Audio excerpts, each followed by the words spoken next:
What's up, college sports fans? I'm Stucky. I'm Colin Wilson. I'm Mike Calabrese. I'm Maria Marino. I'm Charlie DiSturco, and we're excited that the Big Bets on Campus brand is launching its very own YouTube channel. You'll be able to find every episode of the BBOC podcast, live shows, and other college sports content on this new channel. Not only will the channel be dedicated to betting on college sports, but you'll also be able to find exclusive interviews with former college athletes, college football power rankings, and updates on other topics like the brand new College Football 25 video game series and the ins and outs of the recruiting trail all the way down to the transfer portal. Whether you're into college football, college basketball, college baseball, or any of the college sports, we are the home for college sports, and BBOC is the channel for you. Make sure you subscribe so you don't miss any of the action. I'll see you there. Welcome into Payoff Pitch, Action Network's Major League Baseball betting podcast. We are presented by BetMGM, Brendan Glasheen, joined by Sean Zerillo and Tanner McGrath. Thursday night, August 1st, getting you set for Friday, August 2nd. Best bets in Major League Baseball. Full slate, 15-gamer. We've got the Cubs and Cardinals at 2:20, only afternoon game, Wrigley Field, Friday day game to get us started on Friday, and then we head into the night. We'll make our way through. We'll work in a Fade the Public segment like we normally do. We'll hit underdogs, some final bets, but as we normally do, we'll start with best bets. Zerillo, what do you have for us? Cleveland Guardians on the money line. I'm waiting for the bullpens to complete tonight's game for the official price target, but Guardians up 10-3 in the ninth inning, so don't expect anything drastically different to change. Now, I made the minus 120 for today's matchup with the starting pitchers about even. Tomorrow, I give Dean Kramer a slight advantage over Carlos Carrasco, so I make the Guardians about minus 112. And I think getting them at plus money, plus 115, is kind of a crazy number. The Orioles bullpen is a bit better for tomorrow than it was for today. Kimbrel, one of the other key relievers, Aiken, had pitched twice in the past 3 days coming into today. So the bullpen's still a little bit closer, but, you know, all that said, like I can't get the Orioles to road favorite here. I can't. Guardians are the better defensive team. They have the better bullpen. They're first by both expected FIP and expected and strikeout minus walk rate this season. The two leading underlying indicators, I guess leading or lagging.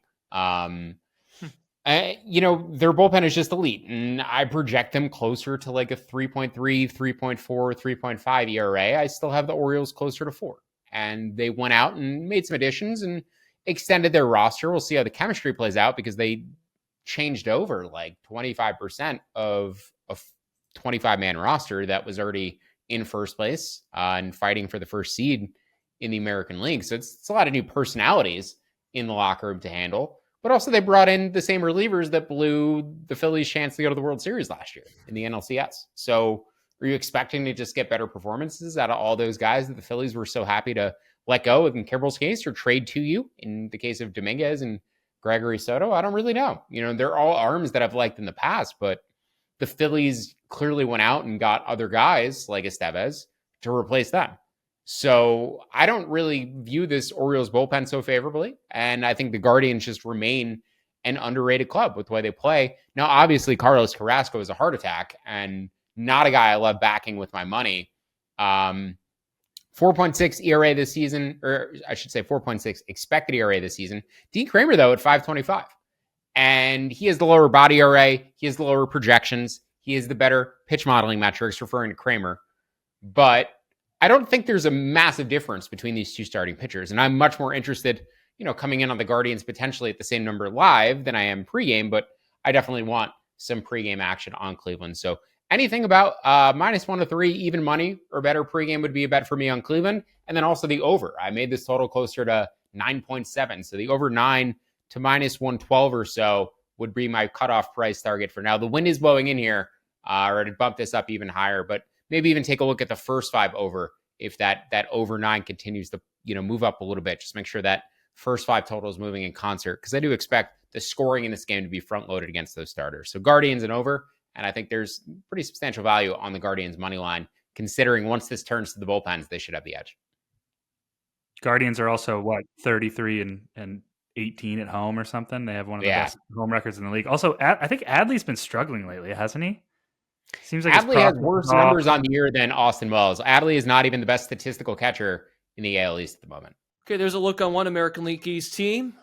Tanner's going to highlight a matchup that features two of them. What do you got? Yep, my favorite bet for Friday slate is going to be Blue Jays at Yankees over 9. I got even money. I think over 9 minus 110 is good. Pretty simple handicap here for me. I don't trust either starting pitcher, and I don't trust either bullpen. Kevin Gausman goes for the Jays, and I've talked about this before. I wrote a big, long article on it earlier in the season. His struggles really boil down to his splitter. It's not the same pitch that it used to be. It's not playing as well off his fastball since his fastball has lost velocity, so the velocity differential on the two pitches are lower. The advanced pitching model metrics on both pitches have sunk to below average levels for the first time in his career, or at least since the advanced pitching model metrics came out. And without a good fastball splitter combination, Gausman cannot produce two strikeouts. He can't put away batters. He can't get strikeouts. He can't get those ground balls on two strike counts. Through 0-2 counts this year, opponents are slashing 238, 277, 362 with 4 homers. The league average slash line in 0-2 counts, 168, 201, 257. So he's having a mid-4s ERA and expected ERA season and has seen a monstrous decrease in strikeouts, like 8%. From 31% to 23% year over year. And it doesn't really seem to be getting any better. I mean, he has an ERA north of 5 since June started, and I haven't seen anything on that splitter that gives me hope. And I mean, his fastball velo is up a little bit, but it's not like it's really translated to results. Marcus Stroman goes for the Yankees. His fastball velocity and sinker velocity were down 2 ticks to start the season, and they keep on dropping. He's averaging 89 on the 4-seam and 87 on the sinker over his past 6 starts. That's crazy low levels. He can't miss any bats, 17% strikeout rate during that stretch, and his ground ball rate is approaching dangerously low levels, 45% during the 6-start stretch. And we obviously know that Stroman is dependent on generating a near 60% ground ball rate. His career average is 56% because he's sinker stro. He can't get any strikeouts. He can't get any ground balls. What are you going to do? He had months of overperforming because of just luck. I mean, an 85% strand rate and a 240 BABIP across his first 12 starts. He has a 5.5 ERA and a 6.2 FIP during this 6-start stretch. He's allowed 21 earned runs in 34 innings. On to the bullpens. Toronto has the worst bullpen in baseball. We all knew that. And it's getting so much worse now that they traded away Yimi Garcia, who was the only reliever on that staff performing relatively solidly. Garcia had a 0.8 Fangraphs WAR on this team. The only other reliever on staff with a positive F WAR was Ryan Burr at 0.1. Everyone else is below replacement level. There's even one guy, I think Isaiah Kiner-Falefa is their 4th best reliever with 0.0 WAR because he tossed 1 inning this year in garbage time. This bullpen is so bad. And I've talked about it many times on this podcast. The Yankees bullpen was never that good. They were overvalued early in the season. Now they're valued more closely to where they should be, but they're still a bottom 10 bullpen, bottom 10 in most reliever metrics. They can often be erratic. Over the last 2 weeks, Yankees bullpen has a 4.5 ERA and a 4 SIERA behind a 10% walk rate. And also during that same stretch, Jays bullpen, 6.5 ERA, 4.8 SIERA, 13% walk rate. They literally have a 5% strikeout minus walk rate over the past fortnight. That's insanely bad. Meanwhile, these two lineups are pretty hot. I mean, I don't need to talk about the Yankees, who have really bounced back after that little sort of slump they had right before the All-Star break. They have a 5 WAR and a 150 WRC plus just over the past 2 weeks. Judge and Soto are on a tear. I mean, carrying this offense like no other. But it's hard to say that anyone has had a better start to their Yankee career than one Jazz Chisholm, who in his first 4 games in pinstripes, he's 7 for 20 with 4 homers and 8 ribbies. But Toronto is hanging around in the lineup too. They've been an above average lineup recently because Vladdy Jr. has finally broken the batted ball curse that he had all season long. He's posted a 1064 OPS with 7 homers and 8 walks to 6 strikeouts over his past 15 games. And George Springer too has been much, much better. It seems like he's kind of tapped into the power that I thought he lost. And I really like Addison Barger in that lineup. I think he's added some pop, elite bat speed. 5 straight games between these two divisional rivals have gone over, averaging 12.5 runs per game during that stretch. I'm just banking on more of the same in the Bronx on Friday. All right, there you go. Yankees Jays over. Fade the public. This one's interesting. So the money's coming in on the Seattle Mariners. They're home hosting the Philadelphia Phillies. 77% of the bets, 93% of the cash on Seattle over Philadelphia. Just looking back here, the last time you could get plus money on the Phillies was an early July series against the Braves. So they're plus 102 on the money line tomorrow. Brian Woo's pitching for Seattle, and it's Tyler Phillips for Philadelphia. 19 strikeouts, 2 walks, 3-0 record, 1.8 ERA. Zerillo, is there an angle here to fade the public and take Philadelphia as on plus money here? I align with both the side and total projections. My projections align with the betting market. So no value on the game for me, straight up in terms of the side or total. Now, the Phillies are going through their worst stretch of baseball this season. They've lost 5 consecutive series. Yep. They've won 3 games since the All-Star break. 3, 4. They're 3-10, 3-11 since the All-Star break. I mean, they've really fallen flat out of the break. Bryce Harper struggling at the plate, and this offense kind of goes through lulls like they did in the playoffs last season. They came in really hot, and all of a sudden, in the middle of the NLCS against the Diamondbacks, they just stopped hitting. They were getting all these pitches outside of the zone that they couldn't stop chasing, or at least the back half of their lineup couldn't stop chasing, and eventually fell apart. So right now, they're not hitting. That bullpen should snap them out of the slump eventually, and this should be a relatively low-scoring series, considering the quality of the Mariners' offense and also their pitching staff, but the quality of the Phillies' bullpen is going to really make it difficult for the Mariners to score. So I'm curious how long of a leash they continue to give Tyler Phillips, but he's pitched really well, and he has league average pitch modeling metrics. He has 2+ pitches. His slider and his curveball are both plus offerings, but he has a bad fastball. But he's been really efficient. He has good command, and he made it. His last start was a complete game shutout, but the 2 starts before that, he made it through 6 innings on 84, 85 pitches. And I think as long as he continues to pitch well, they're just going to let him go. They're going to try to save this bullpen. They're still in first place. They're going to try to save these bullpen arms as much as they can over these final 2 months. They're not going to press on that bullpen so aggressively right now, I'd imagine. So I saw an over 17.5 outs for Phillips. My initial thought was, that seems a little high. And then I thought about it more and was like, no, that's probably low, if anything, because I would expect him to get through 6 innings again, unless he runs into real trouble. And this is a relatively soft matchup for him. The Mariners have the worst strikeout rate amongst offenses in baseball this season. Now, they've had some injuries. They've jettisoned some players. Julio not in there right now. He strikes out a ton. That obviously helps that. Even over the past 2 weeks, though, they still rank about 23rd in strikeout rates. This team strikes out a ton. His over 4.5 strikeouts is juiced up to minus 450, Phillips. I think if he gets there, he's probably hitting the over 17.5 outs too. I think he needs the volume. He's not a strikeout guy. He's like in the minors, he had like a 7K per 9. He's a put the ball in play, be efficient, don't walk guys kind of pitcher. That's more what he profiles as. So I think the over outs with the K prop juiced up so high is the better option. Okay. What say you, Tanner, with the Phillies? Yeah, they're in a rock slide, that's for sure. But they're an underdog for the first time in a while. Yeah, so I am absolutely fading the public. I'm actually going to wrap all of this up into this is my combined fade the public and underdog of the day. I like the Phillies on the money line at Seattle. Anything plus money is good. I got plus 105, I believe. There's a bunch of plus 102s out there. All good to me. A bunch of things that you guys both said are relevant to my handicap, but I'll start with this. I'm worried about Brian Wu, the starter for Seattle on Friday. He has been dealing with a bum hamstring all season long. He left last start early with pain in that same hammy that's been bothering him all year. He has not escaped the 4th inning in 4 of his past 5 starts. He hasn't thrown 85 pitches in a start once this season. He can't pitch that much. His usage levels are so low. And the Mariners bullpen is good. Obviously, it's really good. But Wu's hammy puts a pretty big strain on that unit when he can't even make it 4 innings, especially one that has a 4.5 ERA over the past 2 weeks with 4 losses because of a near 50% hard hit rate. You know, a couple of examples of this. Back on June 19th against Cleveland, Wu left after the 4th inning, having given up 3 runs. His bullpen sunk him for 5 in an 8-0 loss. Back on June 24th against Tampa, left after 3 innings, having given up 1 run. His bullpen sunk him for 3 runs and a 4-3 loss. Specifically, Austin Voth in the 8th after Taylor Saucedo, Trent Thornton, Mike Baumann, and Ryan Stanek managed to hold the Rays scoreless. It's hard to piece that many scoreless frames together from your bullpen when you expect, you're supposed to expect more out of your starter. You're not getting it.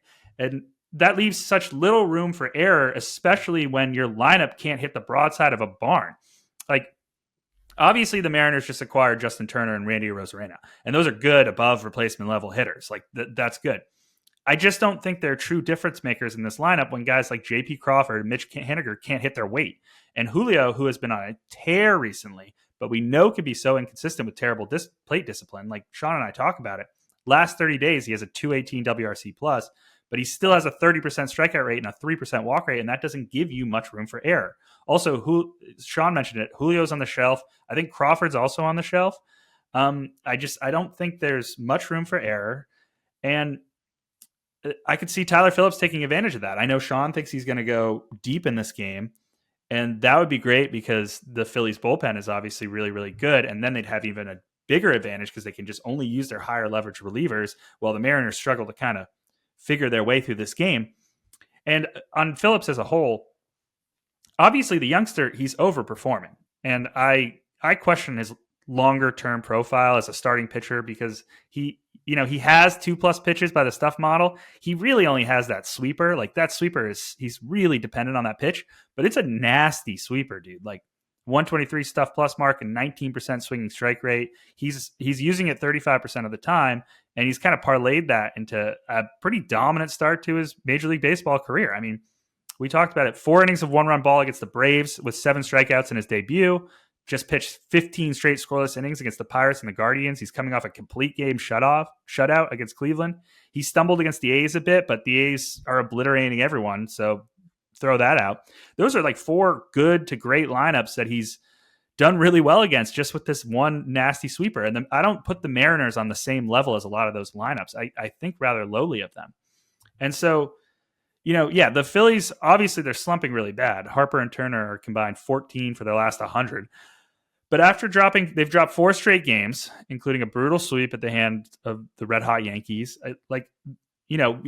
Brendan mentioned it. You never get plus money on this team. They're clearly still among the best teams in lineup, and this seems like a pretty good undervalued bounce back plus money spot, especially when the entire world is going to bet the Mariners. So, yeah, give me the Phillies. All right, very good. I saw the Mariners Wednesday at Fenway. Big win for the Red Sox in extra innings on Wednesday to get that tiebreaker. And they miss Julio Rodriguez. That lineup is not very good, even with the Arozarena. Didn't walk Devers. Big mistake. Unbelievable, huh? I'm sitting next to my fiance. I'm like, I think it was a 2-0 count as well, and they kept pitching to him. I was blown away by that too. That was nobody can pitch to Raffy right now because he can just hit everything. I mean, anything that's like within 2 feet of the zone, it's just crazy. 300 feet out to right field. His OPS is up to 990 on the year. Even if it's the top of the inning, you'd be a little annoyed they didn't walk him. With bottom of the inning tie game, like, what are you doing? Yeah, that doesn't matter. I'm pretty sure it was a 2-0 count as well, and then they had a mound visit or something. Maybe not, but yeah, I didn't really get that one either. But anyway, it worked out for the Red Sox, and yeah, Seattle. They kind of worried me going into the series. Not too worried about them anymore. Maybe when Julio comes back, who knows? Yeah, the AL East is just stronger than the other divisions. We've discussed that, but you give me the Red Sox going out of division, you give me the Rays or even the Jays sometimes going out of division. I just think the class stacks up a little bit better than the records do. Okay, yeah, it was a 2-0 count. It was a 2-0 count, and they pitched to him, and they gave him a slider. Right, I had Red Sox and under, so I didn't want that game going extras with the under at 7.5. Yeah. We were kind of ready to go home too. 4:00 game. We didn't leave till 7:30. Like, the whole point was to get home by 7:30. But anyway, we had a good time. Okay, so there's Tanner's underdog. He combines the fade the public and the underdog spot.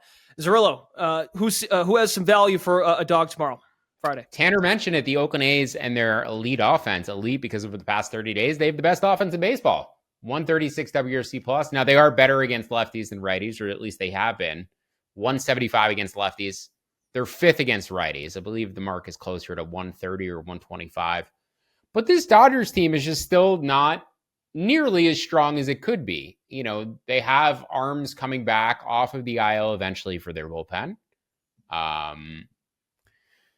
But offensively right now, Freddie Freeman, his son is still in the hospital. I hate having to mention this every time I handicap the Dodgers lately. I hope everything goes incredibly well for them. I wish them all the best, but like, he's not there.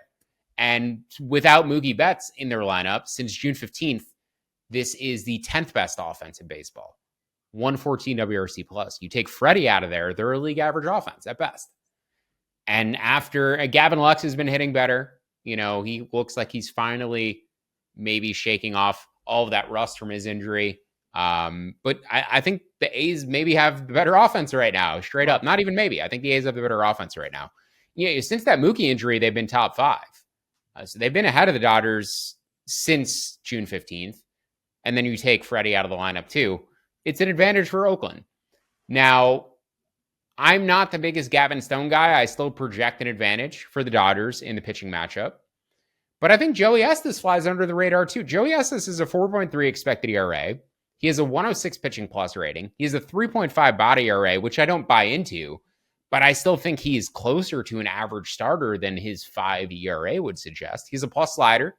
He was throwing it about a quarter of the time last year. This year he's up to a third of the time. So he recognized his best pitch. He's throwing it more often. And I just think he's been a little bit unlucky. When you look across the board at his indicators, his pitch modeling metrics, I think he is a useful starting pitcher, not an elite guy, not necessarily an above average guy, but potentially a league average starting pitcher. So I don't think there's a massive gap or a massive advantage for Stone, maybe a quarter run, a half run on a season-long ERA at best for him.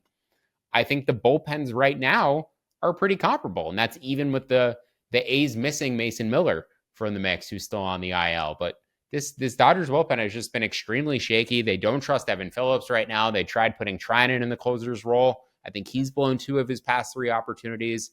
They just got Kopech. He looks like he's going to be elite. He was the only part of the game that went well last night for them against the Padres. He came in and blew away the side. He looked elite. But yeah, aside from Kopech, like there's no arm in that pen I'm particularly scared of right now. So this is just a weakened Dodgers unit. And I do think they're vulnerable to choking this division away if these guys do not come back in time. There's still 2 months left to play for the Padres, who are the stronger team right now. Come playoff time, if the Dodgers get all their guys back, if you get Bobby Miller and Walker Buehler and like all the arms that they're missing, you add Muncy back, you add Freeman back, you add Mookie back. Yes, they're the better team. But right now, the Padres are the deeper and the better club. And if you're going to play 2 months of baseball, even, Mookie's still a few weeks away.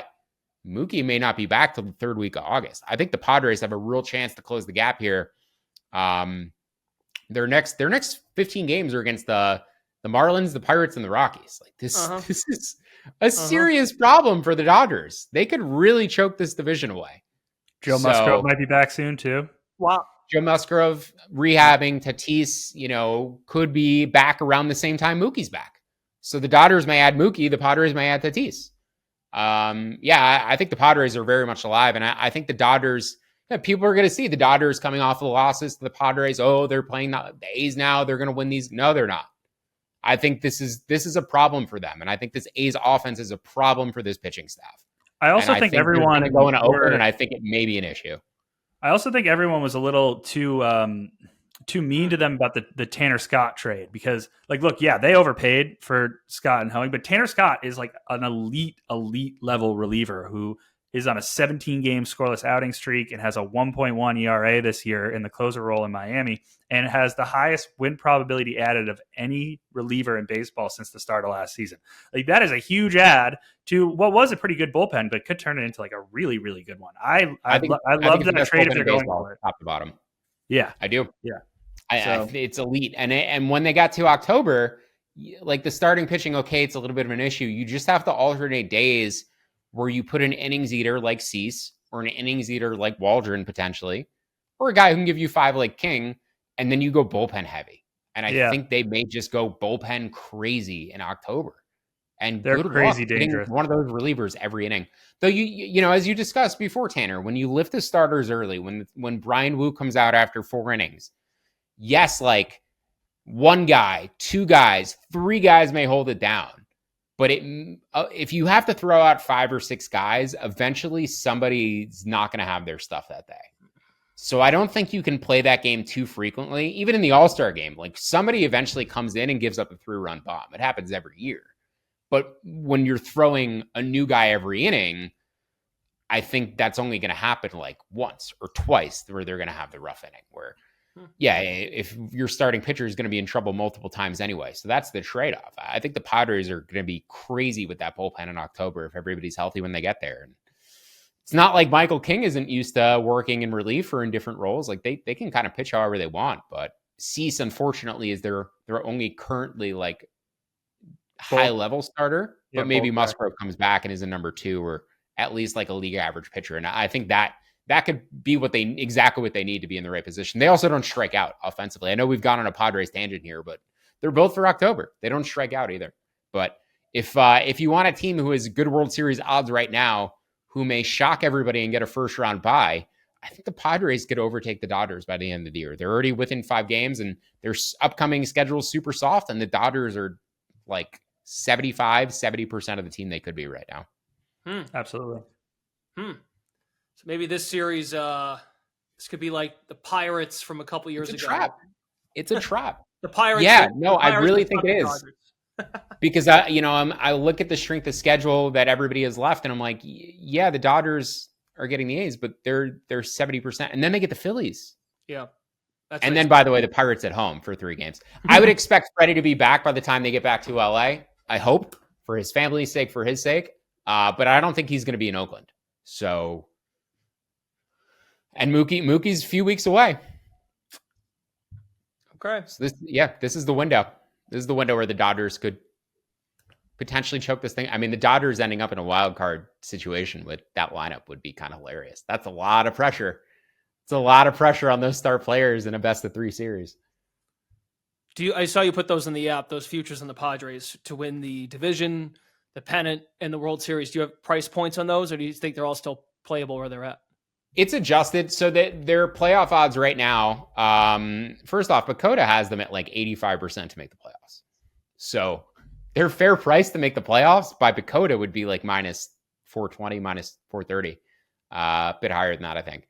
But I would set, and Fangraphs still have them at about 72% today. I think you could conceivably lay up to minus 300 on the Padres to make the playoffs right now, and it's still an edge. Again, consider the stretch they're about to go into. They're going to pad that record. If they don't, they're not going to make the playoffs anyway. But they should pad the record in the next couple of weeks, and that number is going to grow. You could always buy out of that position. I think they're the safest team, though, from that wild card group to make it. And yeah, there was a minus 200 out there today that you can absolutely pick off, considering I think the fair price, I'd set the fair price closer to minus 350. So minus 300 or better would be a bet, and minus 200 is certainly actionable. As far as World Series pennant prices go, I wouldn't take anything worse than 20-1 World Series, 10-1 pennant, or 9-1 division right now. I think that would be my bottoms across all 3. They didn't play today, so I don't really have to adjust anything going into tomorrow. But that's the bottom number I'd want on all 3. But I think this is the time. Considering the upcoming schedule, it's very likely only going to go in their direction over the next 2 weeks, and then you can reevaluate. Okay.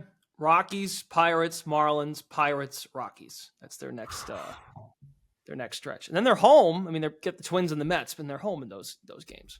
They get the White Sox at home in September. They get the Tigers at home in September. Well, they have one of the easiest schedules the rest of the way, but the big chunk of it is coming up soon. The Padres, they hurt us so much last year. Maybe God, I know. It was the first thing I thought about. I was like, do I really want to donate more money on Preller's team? But yeah, it seemed like the time, and they're built for October. They don't strike out offensively. They have the lowest strikeout rate in baseball. It's the best attribute you could have as a team for October offensively is not striking out. High floor. You're going to get high velocity. You need to just put the ball in play. Yep. Arise is going to be a lot of fun in October. He's going to be impossible. Okay, very good. There's your Padres tangent, but we expanded on it, and I think that's healthy, right? And it's all related to the Dodgers and their matchup with I think this is a trap series for the Dodgers. I'm probably going to be looking to bet on Oakland each day. Okay, all right. I think Zerillo's got a couple more, and then we'll get out of here.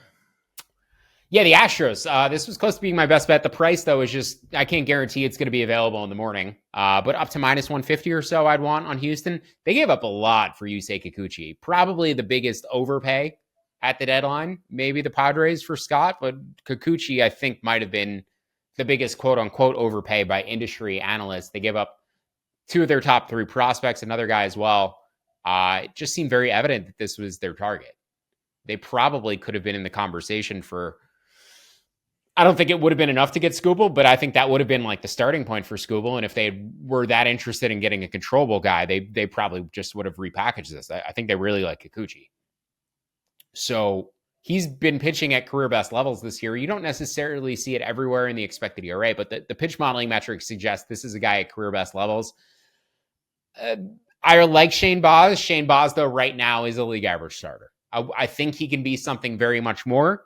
He's still, the way they handled him coming off of Tommy John surgery was a little weird. Very, very kid glove handling of Shane Baz. But, his projection right now is closer to a league average starter, whereas Kikuchi, I think, is a solid number 2 pitcher. And the Astros have the advantages elsewhere, bullpen, lineup, etc. So I make them closer to minus 165, minus 170. Anything up to minus 150 would be a bet for me. A couple other ones I've fired on. The Diamondbacks and Pirates under 8.5. If you could get minus 110. Luis Ortiz has just been throwing the ball extremely well. Brandon Pfaadt, a guy I bet on pretty much every start in some fashion or another. But elite pitch modeling metrics for Pfaadt, and then Ortiz has been throwing the ball extremely well. Wind is blowing out there, so would not go too aggressively on that under. But both bullpens well rested. Diamondbacks made some good additions too. I think they're a touch beyond the Padres in terms of how I ranked out those teams. The Reds and Giants over 9, bit higher of a target here, up to minus 120. I'm assuming that Kyle Harrison is going to start for the Giants. Blake Snell would technically be on full rest, so if they want to try to get Blake Snell extra starts the rest of the way, they could do it. You would have to start every rest day. You just move him up one, so he could start tomorrow on full rest. Just Harrison is the guy who would be lined up to start based on their rotation. They haven't announced yet, so I'll be buying out of this one if Snell does get announced, or if I get some indication that it's not going to be Harrison. But Harrison has been horrific. His pitch modeling metrics have really fallen off of a cliff. Abbott remains one of the more difficult pitchers to handicap because there's a huge disagreement between his pitch modeling metrics and underlying indicators. But the Giants do hit lefties much better than they hit righties. This is a lineup built to hit left-handed pitching. I think Harrison is a mess both overall, but also he's much better at home on the road. So everything about this game says over. Make that total closer to 9.8. And then the other games I'm watching, if you could get over 6.5 between Royals and Tigers, I know it's Reagan's and Skubal, 6.5 just too low. Couple money lines, the Rangers and the Pirates. I did mention that Pirates under already. I think they are probably the value side of that game, but it's a borderline edge for me. And then Texas, I assume it's going to be Jose Urania. I just think there's been too much market hate for the Rangers maybe. Like they didn't ultimately sell off. They just sort of stayed pat and are kicking things ahead to 2025. But this team's still, fine on paper. I like that Chafin trade. Oh, yes. I'm sorry. Now my view of them has completely changed. So, plus money on home on the Rangers. I think they should be, minus 110 or so. I think just getting anything plus money on Texas is probably the way there. Cubs money line in the over in Chicago, potentially. This is an afternoon start. You don't know what you're going to get as far as lineups go. They're still playing tonight. The wind is blowing in about 10 miles an hour. Normally that'd be, normally I'd have this total at 8.5. I think the wind and weather is enough to knock it down to 8, maybe not 7.5. So I'd probably go over 7.5 there. I want to wait till a bit later in the night to fire on that one. And then the Marlins and Braves under 9. I think Schwellenbach's awesome. I don't know if you have any thoughts on Schwellenbach, Tanner, but the Braves desperately needed somebody to pop in season for them to feel good about going into October, potentially, considering all the injuries they've had. Freed on the shelf right now. I think Schwellenbach's been really good and gives them a potential arm to be excited about for the playoffs and actually give them a chance to feel like they might be able to do something. So seems ahead of like schedule. The under. Don't love betting on Sean Anderson potentially for the Marlins or this Marlins pitching staff, but I think that total is just a touch high. Okay, that's it. All right, I thought Tanner had something to say there. Okay, very good. All right, gents, good stuff. I know this is our first show also after the trade deadline, so I'm sure we were going to work in some of the details from Tuesday's deadline. So yeah, the pods I think did the best in terms of adding for this season. I'm not talking about future value, what they gave up, to get what they got, but in terms of improving their chances, I think, of winning in October, it's the Padres. Fangraphs put out an article showing who improved their chances most by ZiPS, and the Orioles were the winners there. I think their World Series chances increased by about 5%. But they also overturned, as I said, like a third of their 25-man roster. They brought in 7 guys, 7 new guys for a 25-man roster. That's a big chemistry thing. I don't know how to quantify that. Nobody does, but we'll see how it plays out and how they feel about the guys that they got, because a lot of them were seemingly cast-offs from other teams. I feel like our audio... Eflin's awesome.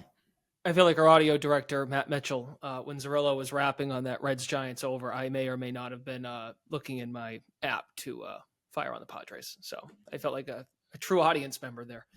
Okay. For Sean Zerillo, Tanner McGrath, Brendan Glasheen, we return at the start of next week. Yes, we're in the final 2 months of the season. So be sure to find us at actionnetwork.com and the free, award-winning, free to download Action Network app. Thanks for tuning in. Payoff Pitch is Action Network's MLB betting podcast presented by BetMGM. Have a great weekend. We'll talk to you next week.